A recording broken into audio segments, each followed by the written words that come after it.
इसमें गोगी कौन है?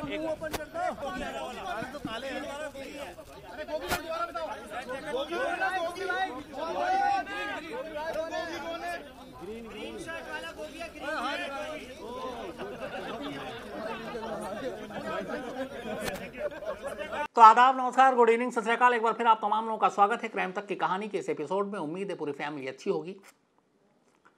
आज कहानी से पहले आपको एक झलकियां दिखाई। दीपक से कहा था कि ये जो वीडियो 17-19 सेकंड का ये वीडियो करीब 1.25 साल पुराना था।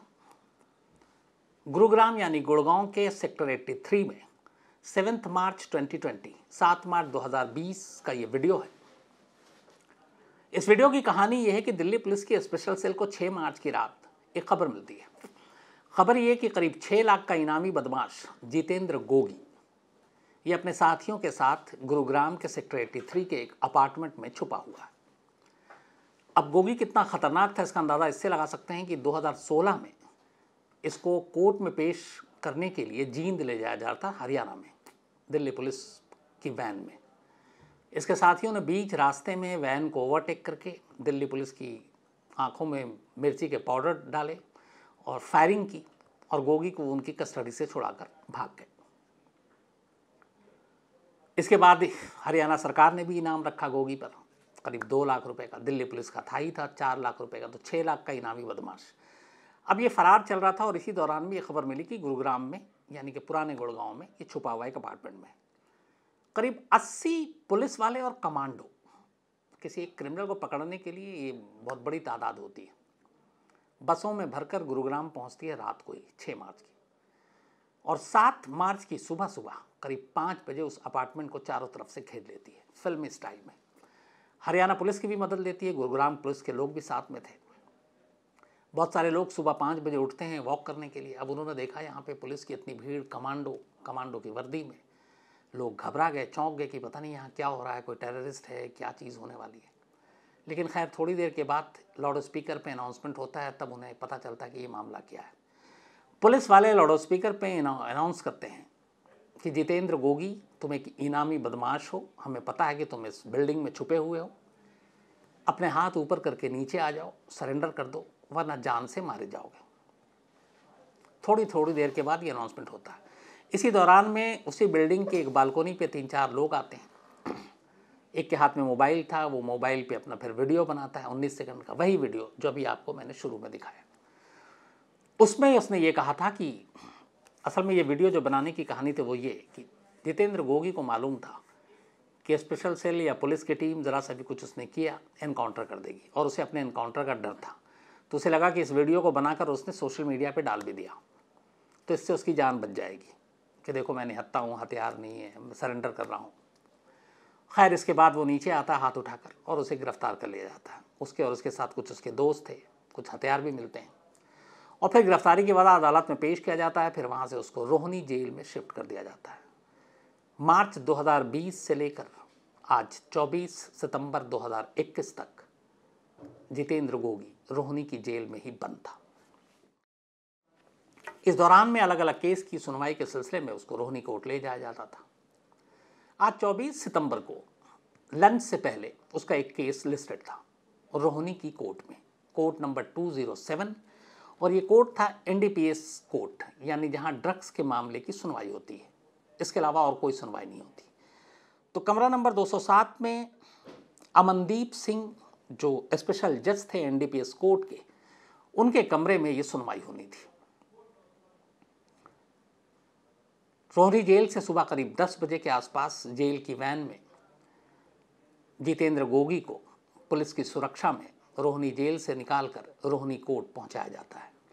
चूँकि उसके मुकदमे की सुनवाई थोड़ी देर में होनी थी, तो तरीका यही होता है कि जब आप कैदी को जेल से लेकर कोर्ट आते हैं तो सबसे पहले जेल के कंपाउंड के अंदर ही एक लॉकअप होता है, उसमें आप उसको रख देते हैं, और जब सुनवाई होती है उससे आप 5-10 मिनट पहले उसको निकाल कर फिर कोर्ट रूम में ले जाते हैं। जितेंद्र गोगी को भी लॉकअप में रखा गया। उसके केस की सुनवाई होनी थी करीब 1 बजे, लेकिन 15 मिनट और डिले हो गया। 1:15 पे सुनवाई होनी थी। कमरा नंबर 207। कोर्ट खचाखच भरा हुआ, जज साहब अपनी कुर्सी पर, एक दूसरे मामले की सुनवाई कर रहे थे और इसी दौरान ठीक 1:15 पर जितेंद्र गोगी अब कोर्ट रूम में दाखिल होता है पुलिस की सुरक्षा के बीच, क्योंकि गैंग वॉर और बाकी चीज़ों में उसका बहुत सारी बातें पहले थी तो पुलिस उसको प्रोटेक्ट भी करती थी। तब कोर्ट रूम में दाखिल होता है।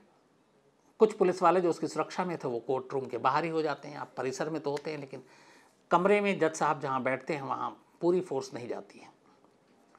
तब एक दो पुलिस वालों की मौजूदगी में जितेंद्र गोगी कोर्ट नंबर 207 में दाखिल होता है। अंदर दाखिल होने के बाद उस वक्त तक जज साहब एक दूसरे केस की सुनवाई कर रहे थे। ये दाएं बाएं देखता है और अपनी सीट की कहीं पे खाली जगह हो तो बैठ जाए। एक जगह दिखती है, वो सीट की तरफ बढ़ता है बैठने के लिए, लेकिन अभी वो बैठ पाता कि उससे पहले उसी कोर्ट रूम में पहले से 2 लोग और बैठे हुए थे और वो दोनों वकील की पोशाक में थे, यानी काले कोट में। उनके हुलियों को देखकर पहली नज़र में कोर्ट और कोर्ट रूम में आप यही अंदाज़ा लगाएंगे कि ये वकील हैं। जितेंद्र गोगी जैसे ही कोर्ट में दाखिल होता, सीट की तरफ बढ़ता है, जज साहब अपनी सीट पर हैं, वो दोनों उठता है और दोनों वकील के पोशाक में जो शख्स था वो खड़ा होता और अचानक बड़ी फुर्ती से दोनों सेमी ऑटोमेटिक पिस्टल अपनी जेब से निकालते हैं और इसके बाद उसी गोगी का निशाना लेकर अंधाधुंध गोलियां चलाना शुरू कर देते हैं। 1.5 से 2 मिनट ये फायरिंग चलती है। गोली की आवाज़ सुनते ही कोर्ट रूम में अफरा तफरी मच जाती है। लोग अपनी जान बचाने के लिए भागते हैं, कोई बेंच के, कोई इधर उधर छिपने की कोशिश करता है और हमलावरों का निशाना बड़ा सटीक था। शायद पहली 2-3 गोली ही काम कर चुकी थी क्योंकि वो गोगी को लग चुकी थी और जिस जगह गोगी को गोली लगी उस जगह से जज साहब जहाँ बैठे हुए थे मुश्किल से 2 फीट की दूरी होगी, सिर्फ 2 फीट, और ये सब कुछ जज साहब की आंखों के नज़रों के सामने हुआ। अब गोली चली, हड़कंप मचा, गोली की फायरिंग की आवाज़ आई। दरवाजे के बाहर भी पुलिस वाले और कोर्ट के सुरक्षा के लोग मौजूद थे। पहले तो कुछ किसी को समझ में नहीं आया, सब कुछ इतनी तेज़ी से हुआ। बाद में इसके बाद फिर पुलिस, अब हमलावर गोली चलाकर भागने की कोशिश कर रहे हैं, दूसरी तरफ से पुलिस सामने आ गई। अब इन दोनों के बीच में गोलियां चलनी शुरू हुई। करीब कहते हैं 30 से 40 राउंड गोलियां चली। कुछ देर के बाद इस एनकाउंटर में दोनों हमलावरों की मौत हो जाती है, उन्हें भी गोली लगती है।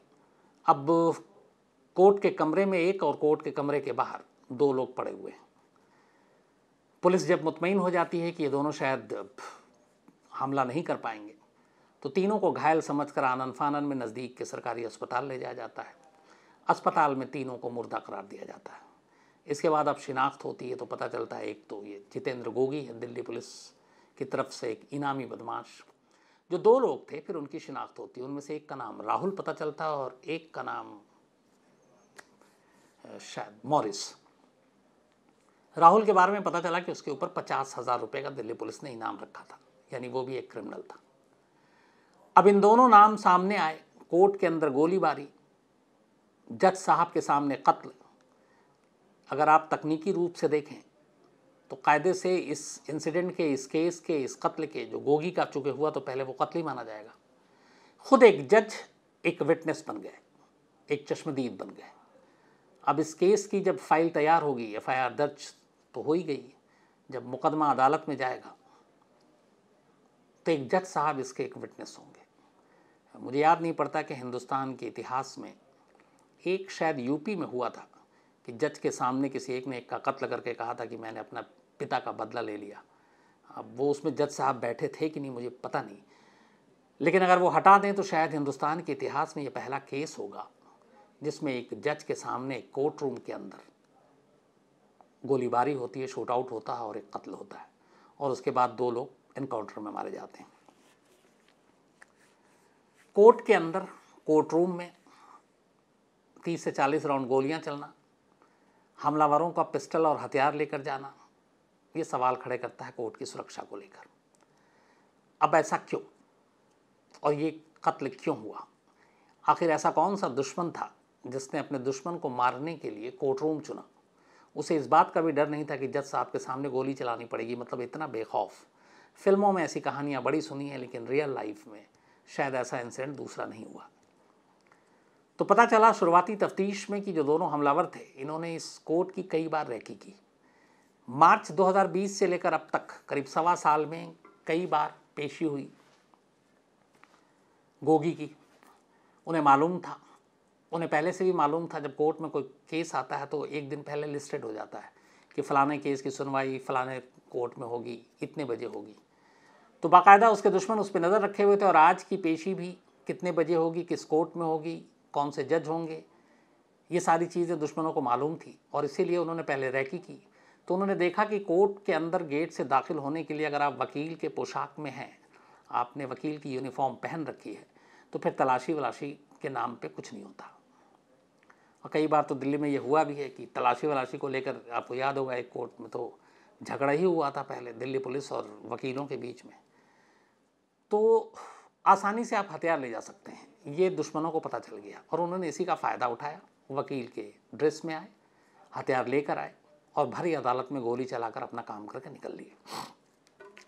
अब सवाल यह है कि गोगी कौन था, जितेंद्र गोगी, जिसे मारने के लिए इतना बड़ा जोखिम लिया उसके दुश्मन ने, और वो दुश्मन कौन है जिसकी ऐसी दुश्मनी थी कि उसने ये भी नहीं सोचा कि इसका अंजाम क्या होगा। जितेंद्र गोगी दिल्ली में एक अलीपुर इलाका है, आउटर दिल्ली में है, ये वहाँ का रहने वाला था। शुरुआत उसकी ठीक ठाक हुई, पढ़ाई लिखाई भी उसने अपनी स्कूलिंग 12वीं की और फिर उसने दिल्ली यूनिवर्सिटी के एक श्रद्धानंद कॉलेज है उसमें एडमिशन लिया। वो वहीं पढ़ाई करने लगा, ग्रेजुएशन। इत्तेफाक से उसी कॉलेज में इसी दिल्ली के उसी अलीपुर का रहने वाला एक और शख्स जिसका नाम टिल्लू ताजपुरिया था, वो भी पढ़ रहा था। अब टिल्लू ताजपुरिया और गोगी दोनों चूंकि एक ही इलाके से आते थे, फिर कॉलेज में एक साथ थे, दोस्ती हो गई। लेकिन ये दोस्ती तब ख़राब हुई जब स्टूडेंट्स यूनियन का चुनाव शुरू हुआ। दिल्ली यूनिवर्सिटी में हर साल स्टूडेंट्स यूनियन का इलेक्शन होता है, जिसमें एक डूसू का होता है, जिसमें पूरे दिल्ली यूनिवर्सिटी के president, vice president, secretary, general secretary चुने जाते हैं। और हर कॉलेज का अपना अलग अलग होता है। जैसे देश में हमारे यहाँ होता है एक लोकसभा, एक अलग अलग राज्यों का, तो एक प्राइम मिनिस्टर होता है, स्टेट का चीफ मिनिस्टर होता है। तो सेम हम दिल्ली यूनिवर्सिटी में है कि एक ओवरऑल होता है पूरे डूसू का president, Delhi university students union जिसको डूसू कहते हैं, और एक कॉलेज का इंडिविजुअल अपना, हर कॉलेज का प्रेसिडेंट, जनरल सेक्रेटरी। चूँकि मैं DU में पढ़ा हूँ, मैंने भी ऐसे चुनाव में बड़े भाग लिए हैं, बल्कि कई कैंडिडेट के लिए तो कैंपेन भी किया है, कुछ जीते कुछ हारे। तो श्रद्धानंद कॉलेज में ये दोनों एक दूसरे से, इनकी मुलाकात अच्छे से होती है, फिर दोस्ती होती है। लेकिन फिर चुनाव में गोगी किसी और कैंडिडेट को सपोर्ट कर रहा था और जो टिल्लू ताजपुरिया था, इसका एक रिलेटिव था जो चुनाव में खड़ा हुआ था स्टूडेंट्स यूनियन के। अब यहीं पे डूसू के चुनाव में अक्सर बहुत वायलेंस भी होता है, पोस्टर फाड़ना, मारना, पीटना। तो इन दोनों के बीच में यहीं से दुश्मनी की बुनियाद पड़ी चुनाव को लेकर।